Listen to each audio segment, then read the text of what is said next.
Qui était Philippe dans la Bible? Le Nouveau Testament fait mention de plusieurs personnages nommés Philippe.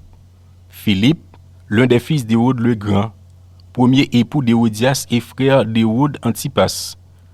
Mentionné dans l'évangile de Matthieu chapitre 14, le verset 3, et l'évangile de Luc chapitre 3, le verset 19. Philippe, l'un des 12 apôtres de Jésus-Christ, selon l'évangile de Matthieu chapitre 10, le verset 3. Philippe l'évangéliste, cité dans le livre des Actes des Apôtres, au chapitre 6, les versets 3 à 6, comme l'un des 7 premiers diacres de l'Église. Il a prêché en Samarie selon Actes des Apôtres, chapitre 8, les versets 5, 12 et 13. Il a aussi baptisé l'eunuque selon le même livre, au chapitre 8, les versets 26 à 38. Philippe était un Galiléen, originaire de Bethsaïda sur les bords du lac de Tibériade.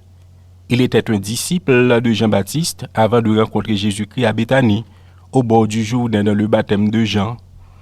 Devenu disciple de Jésus-Christ, Philippe lui amena son ami Nathanaël, qui deviendra plus tard l'un des apôtres, selon l'évangile de Jean chapitre 1, versets 43 à 46.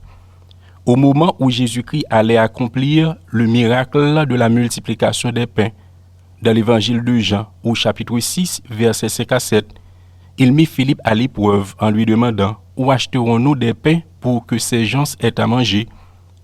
Le jour de l'entrée triomphale de Jésus-Christ à Jérusalem, quelques Grecs du nombre de ceux qui étaient montés pour adorer, désirant voir Jésus, s'adressèrent à Philippe, selon les versets 20 à 23 du chapitre 12 de l'évangile de Jean.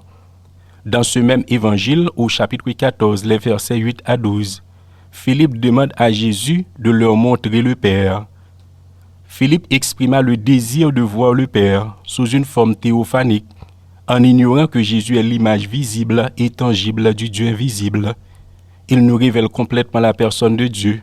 Le connaître revient à connaître le Père. La recherche de Dieu, de la vérité et de la réalité trouve son aboutissement en Jésus-Christ, selon Colossiens chapitre 1, le verset 15, et l'Épître aux Hébreux chapitre 1, les versets 1 à 4. Après la résurrection de Jésus-Christ, Philippe était au nombre des apôtres réunis dans la chambre haute, selon Actes des Apôtres chapitre 1, le verset 13. Après la Pentecôte, il serait parti évangéliser des régions d'Asie mineure et prêcha au Scythe.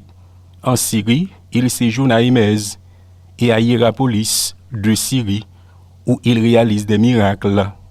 D'après la tradition, il est lapidé et crucifié à Hiérapolis en Phrygie, sous Domitien ou sous Trajan.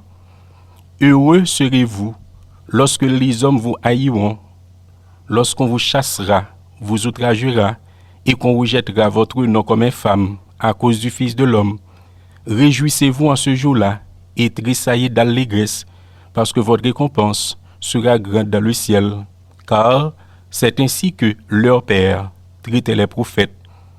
Que le Seigneur vous bénisse tous.